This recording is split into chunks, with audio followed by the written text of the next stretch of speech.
This part is true. Every single stylist did say this except for me, but they were like, we're so frustrated with social media. It's so annoying. I can't believe that this is something that's expected of us now. And I sat there and I was like, what? Like, this is not my experience at all. There was a real need in this industry. There was a real desire for more education and for more help. You attract what you project. And that is essentially where I think sometimes people can get a little caught up in what's trending or what's the new way of doing things. I know that in the world of marketing, there are always new tactics, strategies, changes that are happening in our ecosystem. I started out and I was very, very specialized in helping hairstylists grow their businesses using Instagram, my hyper niche. Welcome back to the Successful Stylist Academy Podcast. I'm your host, Ambrosia Carey. Today, we're going to be talking about one of our major pillars, which is marketing. The other things we like to touch on are sales, finance, and communication. And today, we're really diving into marketing with my marketing friend and guru, Jodie Brown, who also has an agency. So I'm really excited to dive a little bit deeper into some things that can actually help you move the needle in your business. Jodie, how's it going? I am so good. I'm really excited to be here. Thank you for having me. Yeah, thank you for being here. And it's funny because we have gotten to know each other kind of like in little bits and pieces. It's almost like started over social media, which is the importance. And I know that we're going to talk about the value there because making connections is so great to start there and then take it from there. And then I've been on your podcast already so far. And now having you here just is like a complete delight because it feels like a full circle. And I know that you serve a lot of creative businesses, which I'm excited to get more into, like the distinction of how we see ourselves and how we move through the seasons of the industry, really, because we could start, all of us are creative businesses within the hairstyling industry. Yeah. But I think what's important to know is that a lot of these strategies don't need to apply specifically to you as an individual just because you've been in the industry for 5 years, 10 years, 15 years. It's like very applicable to the human condition. And as a creative, we can tend to get a little bit too hyper-focused or overthink or all that stuff, which I'm one of them. So I want to hear, maybe just some background, like how you got started in this world of marketing and what kind of lights you up about how helping people connect to their brand. Oh, okay. I love this story. So my background is in the beauty industry. My mom was a salon owner. I finished hair school actually before I even turned 18. So I started in this industry. It was like throughout high school, I was getting like diploma credits and all of these things. So I've been in the beauty industry for a long time. I've done a little bit of like sales as well. And then I was an independent stylist for a long time before I stepped away to do what I'm doing now. And so it's funny when you were saying like, it applies to all creative industries. When I first started really diving into the marketing science and utilizing it to grow my own business, it was after I had my son. So he was born in 2014. And when I went back to work, I wasn't even planning on going back to work. I got asked to come back by a stylist I knew who had opened her own salon. And I got there and I was like, okay, this area is still under construction. I haven't done hair in the city in 5 years, so I'm not coming back to any sort of clientele. Like that was when I had worked in sales and I had moved to a different city for a while. And so I realized, because now not only was I coming back to work with no clientele, but I also had a daycare bill to pay for the first time. So I was paying to be there. I know that too well. Yes. A lot of moms can relate to. Yeah. Say less. So I was like, it was very obvious that I was not going to be getting a whole lot of support in building. And I was like, my personality is very much like, identify a problem, let's solve it. Like, let's figure out how to do this.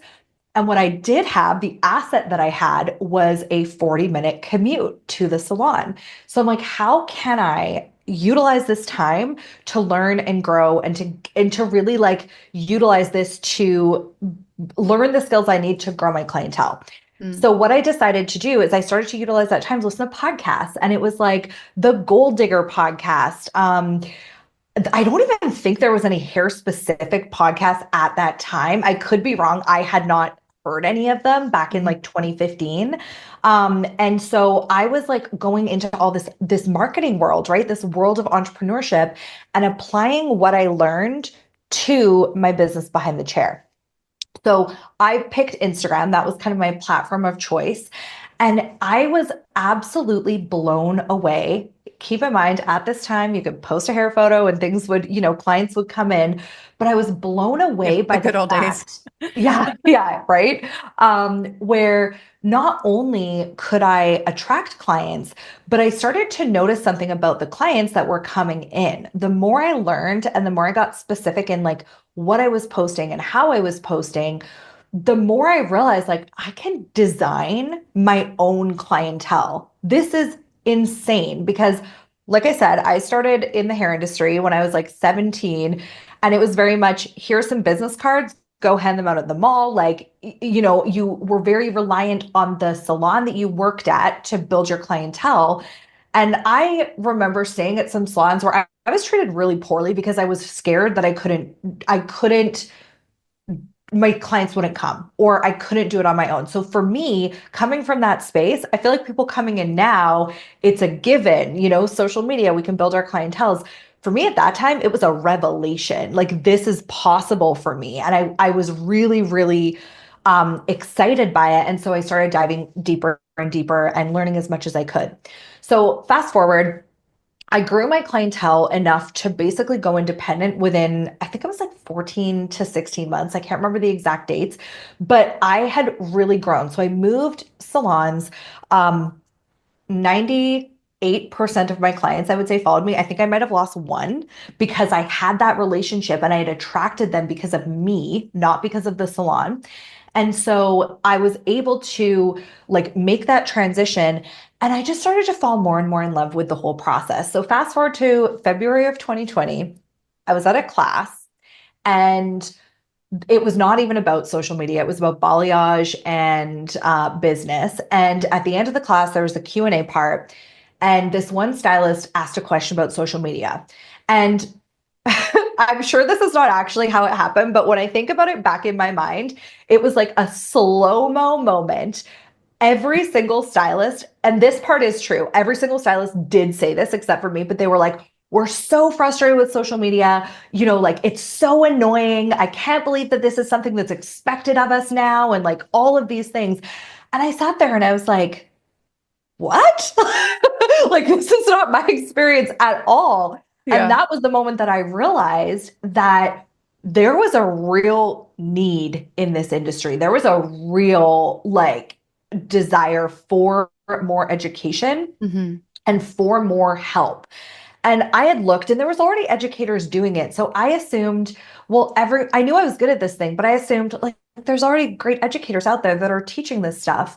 And the fact that in my circle, in this class, in my city, there were so many stylists who were still struggling, I realized like, okay, maybe it's not quote unquote oversaturated, maybe there is still a need and this is how I can help my industry.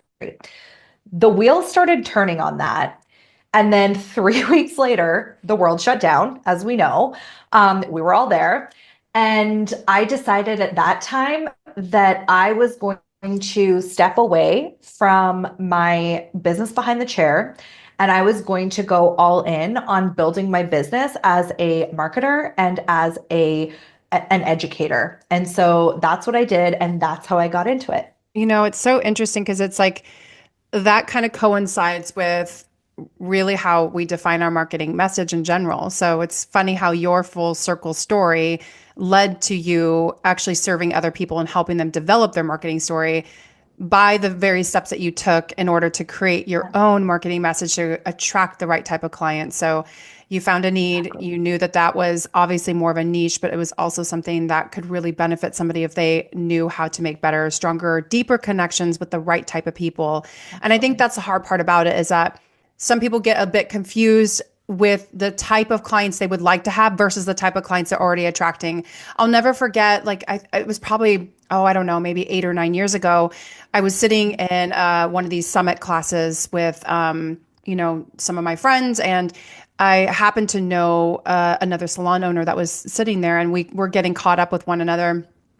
And during the class, she raised her hand and she just said, she was kind of meaning for it to be a joke, but it was like a joke, non-joke. She raised her hand and she said, what if I want to change all of my clients? Like if I wanted to have all new clients, what what do I need to do?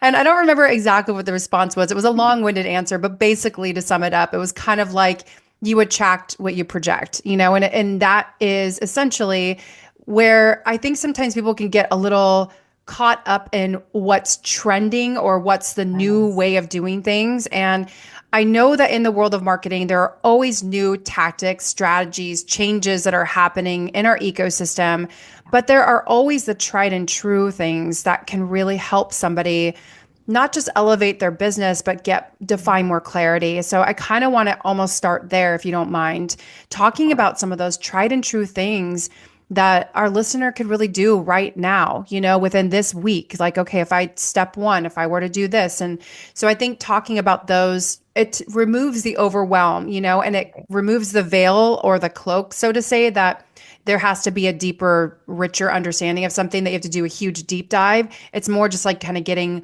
more in tune with yourself and your intention, and then attracting the type of client that also aligns with those core values. 100%. And I think I love that you said that the fundamentals don't change. Yeah. The way that we approach the fundamentals, that is what will change. And I would say evolve, because there is, we're thinking about concepts like market sophistication, for example. So even if you have the exact same ideal client, like for an example of like, what's the same, what's different? Say you define your ideal client, right? That ideal client, even if it's the same person, 5 years ago is not the same ideal client True. that would be there today, right? I'm Yeah. not the same person I was 5 years ago. You're not the same person you were 5 years ago. Nobody is, right? We've all collectively been through so much. We've all individually been through so much. And so Yeah. I think that's kind of an example. Identifying your ideal client, that is a fundamental must do. But I don't think it's as much anymore about necessarily like, what magazines do they read, or, the ways that we would define them in the past, historically, even in my first course, which was 5 years ago. The way that I teach marketing has evolved because we have evolved. But those fundamentals are the same. And I think those are: who are you talking to? Hmm. What problem do you solve, or what desire do you facilitate? Because it's always one of those two things, and usually both, right? That is what every single business is built on. Hmm. I don't care what the business is, it all boils down to one of those two things. People do not spend money unless they are solving a problem or achieving a desire, right? That is Right. like the two things. And then we have I'm going to kind of go through this, and then I'm going to break this down a different way because I think it's really important to kind of understand this. Then the next thing is why you. So why is the way that you solve this problem or help them achieve this desire? Why is it different, and why is it important, right? That's how we build brands instead of commodities. Because, for example, if the problem is I have nothing to write with, like I need to write something down, a lot of people aren't really going to care, like whether they're just going to grab whatever pencil is cheap. If there's no real difference, they're going to grab whatever's cheapest, right? Like that's a commodity. Hmm. There are some people who view like hair as a commodity, right? A lot less, but Yeah. there are businesses that are about volume and value, and that's fine. If True. we want to build brands that are about, something deeper, and especially we're wanting to, I think a lot of the stylists too, who are investing their free time listening to podcasts about growth and about all these things, like they're really wanting to build something different than that, right? They're wanting to Mhm. build a brand. They're wanting to command those dream clients and those premium prices. And so that's where it's really important that we are carving out our market space, and we're carving out our niche in terms of why is what you offer and why is what you do different. And so those are kind of like your foundational pieces. And then you've got your marketing channels. So once you have those defined, then essentially it's just getting out your message and things like content, things like advertising. The three things we just discussed, those are the message. Your advertising and your marketing and your social and your content, that's the messenger. So that's how you get it out into the world. And so that's really the foundational piece that I always focus on. And we can get more in depth on what that looks like for specifically for salon businesses and beauty businesses. But it really is fundamental for most businesses that are not commodities. So, of these three steps, what do you think people get the most hung up on or kind of stunted by that you've talked to? Do you see a commonality amongst creatives when you're talking to them that they get a little lost in their messaging or they don't know why they're doing it or they don't know who they're talking to? How do you help them kind of like find or declare a little bit more definition around figuring that out and being able to narrow that down? I think one of the biggest hangups for people is getting specific enough because it's counterintuitive unless you are, and we're not all trained marketers, right? In the beauty industry. And so the idea of getting narrower in who you're talking to scares a lot of people. And they think like, okay, well, if I go too narrow, then there's not going to be enough clients, right? Mm-hmm. Um, and so that's a big piece in there. I think what you said earlier is so true as well. Like project what you want to be putting out there. For example, I'll never forget this client because she literally sent me a message maybe a year ago saying that her salon that she bought while we were working together, and this was one of my first clients, the salon she bought just hit $1 million a year. And she is in a small town in Canada, which I'm like, absolutely, like I was so stoked for her. And so I'll never forget this client because she's just very special. She was wanting so much to niche down into curl only. Like all she wanted, she was curly hair. But there was a lot of mental gymnastics and a lot of mental hang up because she was nervous about number one, her clients being upset, Uh-huh. right? And number two, she was like, well, I do all sorts of hair. And so how am I supposed to just like, and this was very much like all she wanted was to not do any other hair other than curls, right? And so it was very much like a mindset shift of like, just because this is what I'm doing doesn't mean that's what I need to put out there specifically. Like I don't have to post every single haircut that I do. So the simple shift of only focusing content on curls. And it was actually amazing how quickly this happened. Like she replaced and like there was price increases obviously to like lessen the demand to make space because that's the other thing is she was booked solid, right? Mm-hmm. So going through and just really getting strategic on like, okay, even if you roll out this price increase and you lose X amount of clients, that you'll still be making more money. So things like that. And it was like almost in phases. But because she had immediately started only posting the curl work that she wanted to attract, Yeah. her wait list got so stacked, she didn't even need to stress about losing clients because there was always going to be new clients coming in. And it's funny because a lot of people are like, oh, I'm in a small town. Like that means that maybe, there's not going to be enough people in small towns. Like there's typically not a lot of specialists. And so you could Right. actually do better by Yes. niching down, right? True. And then I would say the second biggest hangup is a lot of the time as creatives, like we're wanting to create things that are new, right? That's in the job description. And so when it comes to marketing, a lot of people think that they need to consistently be coming up with brand new ideas for everything, right? Like if they can't post the same thing twice, they can't say the same thing twice. And the reality is one of my favorite quotes is, and I'm sure you've heard this one, but marketing isn't about saying 100 different things. It's about saying one thing 100 different ways, right? Mm-hmm. Yeah. And what I want people to understand is that it is not only okay, it is necessary to repeat yourself. If you want to build a recognizable brand and become the go-to, like for example, if you're in a city where there's a dry bar and you need a blowout, you're going to think, oh, I can just go to dry bar, right? Like it's a go-to. They built so much awareness and so much market space and they are known for one thing. Yeah. You can do this as an independent stylist. You can do this. I mean, not maybe on the same scale without a healthy advertising budget, but still, you can really carve out a niche for yourself and carve out that market space so that if someone, is looking for a curl specialist or someone's looking for an extensionist, you can be that go-to person.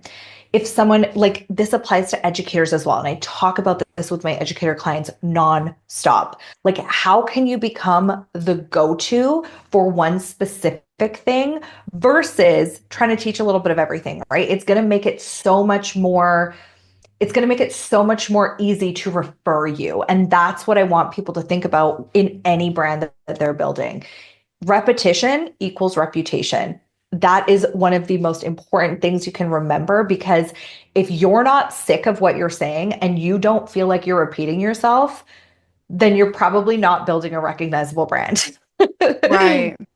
Have you had any hangups with stylists, specifically stylists, I would say, who they like doing all aspects of hair. They want to see all types of clients. They're like, well, I want to see everyone. What do you say to them, or how do you help them narrow down what their zone of genius might be, maybe their top tier services, things that they could really be focusing on to kind of narrow it down and cut out some of the noise? How do you help them through that? Well, one of the things that, and honestly, like I stopped working directly with, aside from in our agency side, so where we work mostly with salons. But I will say, and I'll just be blunt, it is harder to market a business as a generalist. And that is the truth, right? It's not that it can't be done, but it is harder. And so things that you can focus on are experience, right? Like that is a big thing. You can focus on, what is the experience like? Is there some sort of niche that you can almost go into? Maybe it's, and the more specific you get, actually, the easier it is when it comes to marketing, even as like a colorist. If you can get even more specific on what you do, try to find the commonalities, right? And try to find, how can I communicate this to people in a way that they will understand? How can I still be solving a specific problem? That is what I would say, because what I think a lot of people would love to hear the answer is it's okay, just post it all and just do this. And yes, you can do that, but also, if you are looking for particularly premium clients, you can do a lot based on your own reputation, right? You can do a lot based on all of those things. But I really think the cheat code, honestly, is getting as specific as possible. What advice would you have for a creative business who might actually specialize in one specific thing that now decides, that doesn't fill me with joy anymore? 5 years have gone by and I have completely started to adopt like a new belief system, or I've started to connect with different types of clients. And now I really want to kind of shift that. Are there easy transitions that you have found for those who have really niched down to a very specific thing that they may want to start adding in other services, or even changing the brand identity, basically? Absolutely. And honestly, this is the thing about niching down that I think scares people, is they think it has to be forever, right? Right. Yeah. Not always forever. Like I started out and I was very, very specialized in helping hairstylists grow their businesses using Instagram, right? That was my line in the sand, hyper niche, right? Once I built my brand, and once I built that awareness, and once I built all of those, relationships and all of those different things, it started expanding a little bit, right? And it did start. And then I pivoted my business completely at the end of 2023 to serve specifically educators in the creative space, right? Our agency still serves, but that's the outward brand messaging, right? I was telling you before the time of recording, I still teach classes in salons, right? Because this is all so foundational. It's all so important. We still work with a lot of salons in our agency, but I'm not trying to market to a million different people, right? When I switched it, I was like, this is who I'm speaking to. And that resonates with people outside of that specific niche. When I was working specifically with hairstylists, I would have photographers message me and say, hey, I know that you specialize in helping hairstylists, but I have this specific problem. And I really resonate with a lot of what you say. Can I hire you to help me with this thing? And sometimes it would be a yes, and sometimes it would be a no. But the point here is that it's not about boxing yourself in forever. It's about creating an effective marketing strategy, which is easier when you're more specific. So if you're wanting to pivot that niche, the first thing that I always would recommend doing is like, let's do a specific scenario that hairstylists will resonate with, right? Say you are an extensionist and you actually decided, like, you started working with some, like, maybe you did some like curly extensions and you're like, you know what? I love working with curly hair and now I just want to work with curly hair, right? Mhm. Maybe what you can do is you start focusing more heavily on the common threads, right? So like curly extensions, like that's an easy kind of tie-in, right? Right. And then I would always say, and I advocate for this, whether you're a new stylist or whether you're changing your niche, bring in some models. You're going to be doing Yes, education to facilitate this new change, totally right? agree. That's what we do. Yeah. Bring in some models, start creating some content, and just bring it in more. Change your Instagram bio, right? Mhm. And I do think too, just to say, like, you can definitely be successful as an extensionist and a curl specialist. Like, that's fine. The more specialized you're going to be, the better. And this is particularly important if you're starting out and you're really wanting to attract a lot of clients and get into a season of growth. A Mhm. seasoned stylist that has, like, a 90% full clientele that they're just wanting to bring in some new people, you've got more playroom because you already have a solid business. So Right. take that with a grain of salt. Like, these Mhm. are best practices. But if you've already got a really successful business, like, you can afford to play around a little bit. That. So Mhm. yeah, so that would be kind of where I would start. I would start thinking, okay, so now this new client that I'm wanting to attract is a curly client. What are some of the problems they have? What are some of the things that they're looking to solve?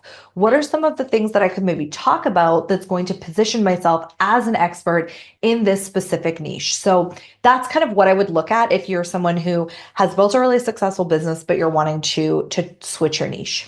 That's great advice. I think that'll be really helpful for those who, well, first of all, get in their own head, and overthink things. And secondly, are kind of terrified or scared to focus on one specific thing and think that they have to kind of stay in that zone forever and they don't know how to transition out of it because that's nature of the beast. I mean, we're going to be on, whatever season of life that we're in. Celebrating that season is a really gratifying thing because then when we start seeing results from that end of things, it starts to feel like, okay, we're really making a genuine connection with it. And as soon as it doesn't feel genuine anymore and we start to shift into other modalities, it's okay to actually transition into that new season of life. And when you do that with purpose and promise, then it actually can deliver a whole new reworking and it will become natural. The more you do this type of action, you'll find that it can be repeatable.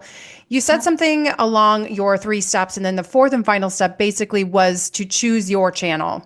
Yeah. How do you help people choose that? Because we know that there are so many areas and there's so much noise on different social platforms. How do you help somebody narrow it down? And the second part of that question would be, do you advise somebody to focus on one specific channel, or do you think it's good to pepper yourself through others? So this is something that I feel like is currently in an evolution in terms of where we're at as a an industry as marketers. And so this is, I will say, for hairstylists, salon owners listening, I do still think Instagram is probably like one of the top platforms for, and not necessarily like a lot of people are like, oh, but reach and engagement's down and da da da da. Yes, it is. However, that's still how your clients are going to be referring, right? We don't ever say, oh, here, like, here's their number, like, text them and book an appointment anymore, right? We say, check out their Instagram, maybe check out their website too. So I think the non-negotiables are a website, Instagram, and an email list. So I'd say those are like kind of your three major non-negotiables. And then you can play around a little bit with other channels. Like, for example, Instagram advertising. Like, I have a friend, her name's Stephanie Mitchell, and she teaches beauty pros how to utilize low cost paid advertising to attract new clients. So that is an avenue that I think is kind of slept on a little bit for the beauty industry because but Also, you still need those three things in order to make the most of that. So I'd say like your trifecta are your Instagram, and then there's platforms like TikTok, right? I am not a TikTok girly. Like I don't like it's something that I'm like keep meaning to put on my plate, but Yeah, when you same. have a full business, right? I'm in the same boat. Yeah, and I think like I've heard of some stylists having success with that. I don't know if it's necessarily as location friendly as a platform like Instagram. So, and then there's, you've got your review platforms and all of those types of things as well. But I would say when it comes to choosing, where are your clients hanging out? Where is Yep. your demographic hanging out, right? I would go as far as to say all demographics are hanging out on Instagram now. So like I think Yeah. the more mature a platform is, it generally what happens is when something new comes out, it's like a very much the younger generation picks it up first. And then, the older, like more like our generation, I guess, like gets involved, and then it's more older generations that get involved. But if you have a demographic where you're targeting people who are like 55 plus, then maybe Facebook's a great channel for you.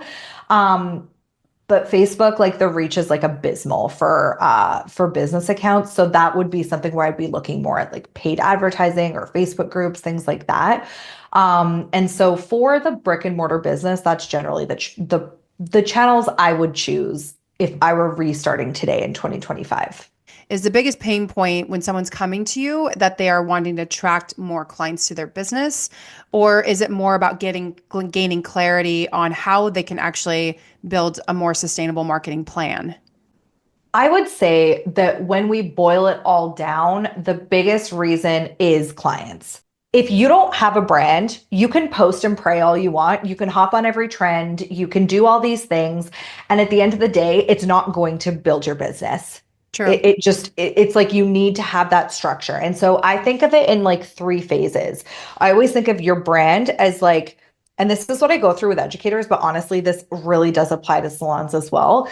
The first phase is who you help and your brand clarity, like we talked about. So Mhm. those are things like what topics are you going to talk about? What are your points of difference? What is your point of view? What makes you unique? Your salon culture, your values, like all of those different things as a business, clients care about that stuff now. In 2025, values alignment is a really big consideration for people when they're purchasing, right? Yeah. And then the ideal client, obviously, we want to have an idea for salons, and this is a client I get, or this is a question I get all the time too. Well, I have different stylists, right? So they have different ideal clients. I think target market's important, but I think a lot of the target market exercises that we used to do to really get clarity, like I think it's important to consider that's what that's for. It's the Mhm. clarity so that we're getting really specific in the messaging. It's not that no one else is going to come to your business. Right. It's Yeah. just, if you define this ideal community avatar or the demographics and the psychographics of this person, Mhm. you're going to just be able to speak more clearly and Yes. and be less all over the place, right? So Yeah. that's important. That's phase one. Phase two is the structure. So how do they go from seeing you on Instagram to actually booking an appointment? What are all of those steps along the way, right? So the business structure, I think, is slept on because it's something where we're used to saying, just DM me for an appointment or whatever, Mhm. right? So if you can get that, so you're either directing them, like when they go to your Instagram page, that's part of it. It's going to be, is it clear what you do?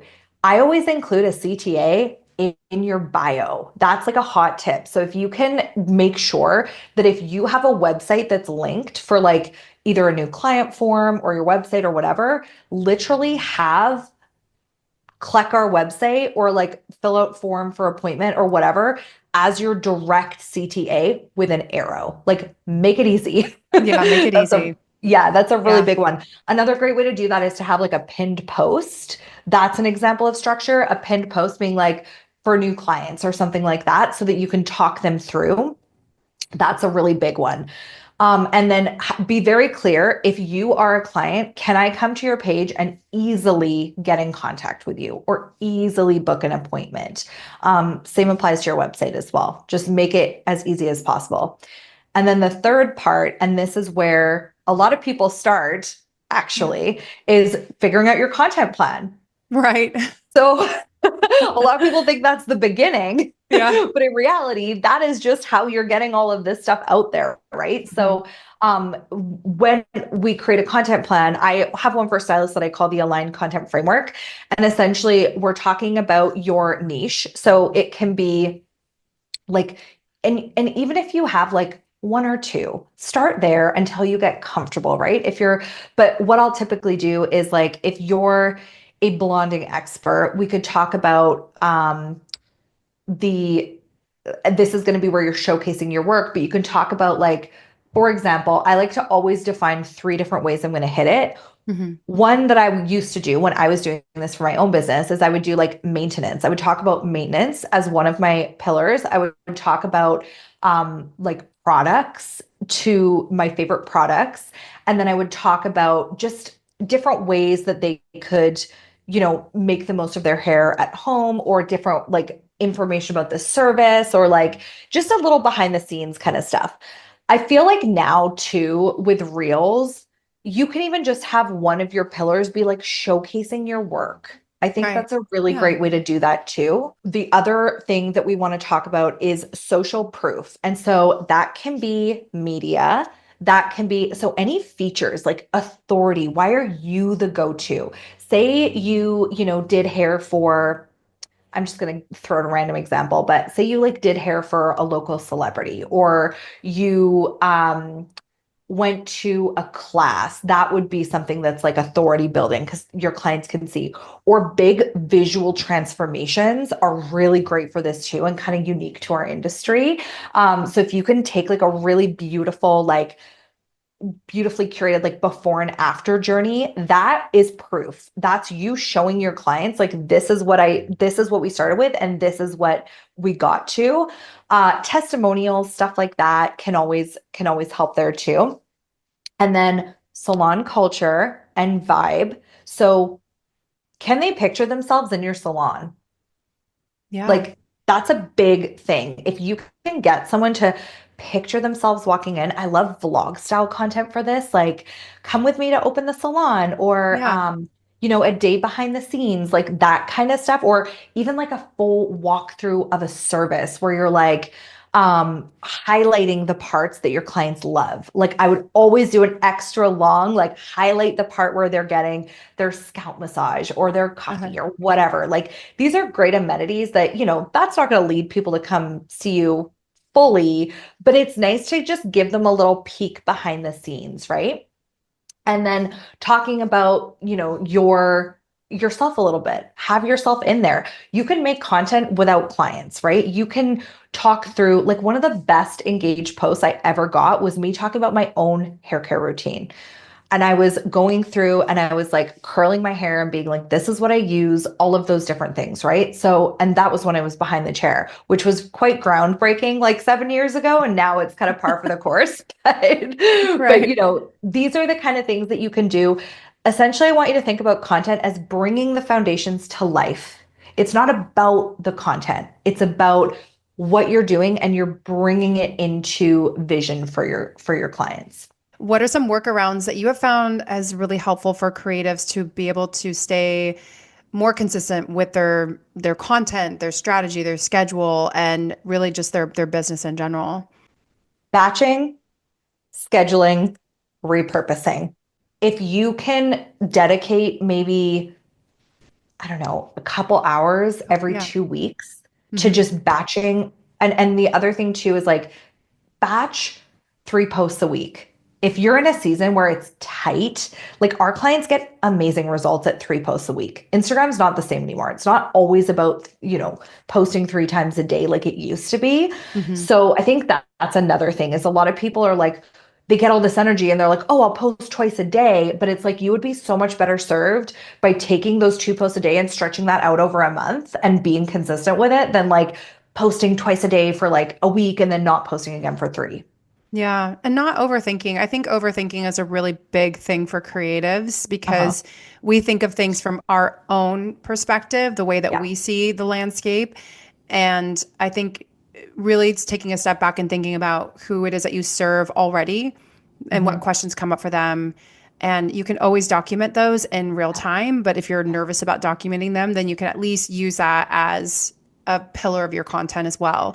And that just helps you not reinvent the wheel, but it also is addressing the clients who you're already serving. And you know, if they have that question, that other people are going to have that question too. So I think it's, we tend to be like these birds of a feather, we just all kind of like flock in the same Yes. zone. And that means that the content that we're consuming, we're also consuming content of those who are in the same genre as us. And what they're producing, we're using it as inspo, so to speak. But sometimes I think that can almost be a deterrent because we find ourselves in this comparison game a little bit, or we think, oh, this isn't enough quality content, or this is boring. I mean, I think some people say that to me too, like, oh, well, I feel like I'm saying something that's just so obvious. I think the comparison thing can really get in the way. And on that note, what do you say to people who are comparing themselves, or they just think their material isn't good enough, or they're nervous about recording themselves, or they hate hearing their voice or seeing themselves on camera? Because that's real. Well, I have like a twofold thought on this, and I just fully co-sign everything you just said. I think that's beautiful. And I just want to add before I actually move into this, that's actually the exercise whenever we onboard a salon, or whenever we're doing any sort of like done for you work for a salon for content.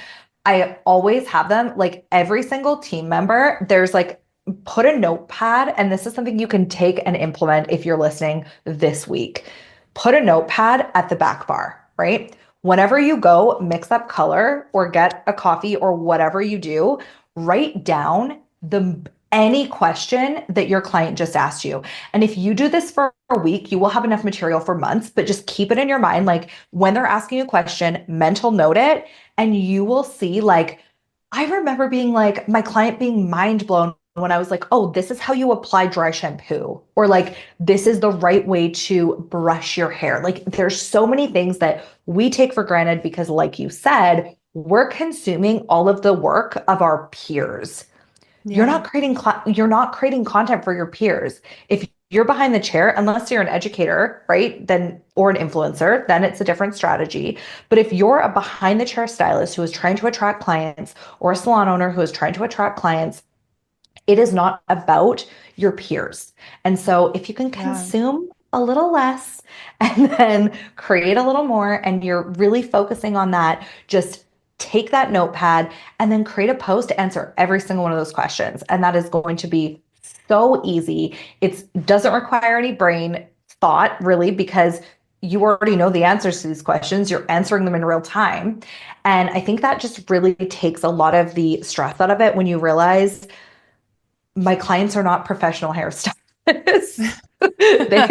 they don't know this stuff, right? We know this because this is our job. And so when it comes to like what I would say for those who are comparing, I think the biggest thing here is just to realize that your clients' Instagram feeds do not look like yours. They're not looking at stylists day in, day out, A all the hundred. Yeah, time. absolutely. Yeah. I couldn't agree more. I have one question that I try to ask on the podcast whenever there is space for it. And I would love to hear what you have to say about this. If you could change one thing about the industry, what would that thing be? You could just Ooh. wave a magic wand.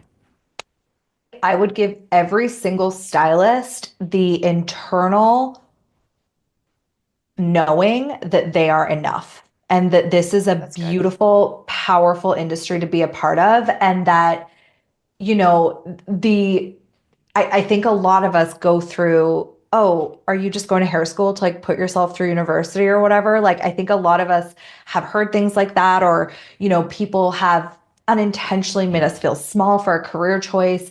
And I Yeah. just think that this is one of the most impactful industries that we have on the planet. And if you think about how we get to make people feel seen and heard and appreciated, and like the healing touch and all of the things, that is what I would change in this industry. Is I would give every stylist that inner knowing that like they have so much power, and what they do is important. It really matters. That's beautiful. Signed, sealed, delivered. I love it. Yeah. Well, tell us what you have coming up next and where people can find you, Jodie. Well, you can, this will be no surprise after listening to this, but you can find me over on Instagram at It's Jodie Brown. I also have a couple podcasts, the Visionary Rising and Hairstylist Rising. And if you are looking for support either in strategy or in hiring an agency to take care of it for you when it comes to your social media, you can check out aligncreativeco.com. Amazing. Well, I will link all that in the show notes for you guys to take out the hard work. And I want to thank you so much for spending your time and creating value and just sharing your knowledge with all of us today. And I want to remind you guys to dream big, set goals, take action, and we will talk with you next week. Thanks, guys.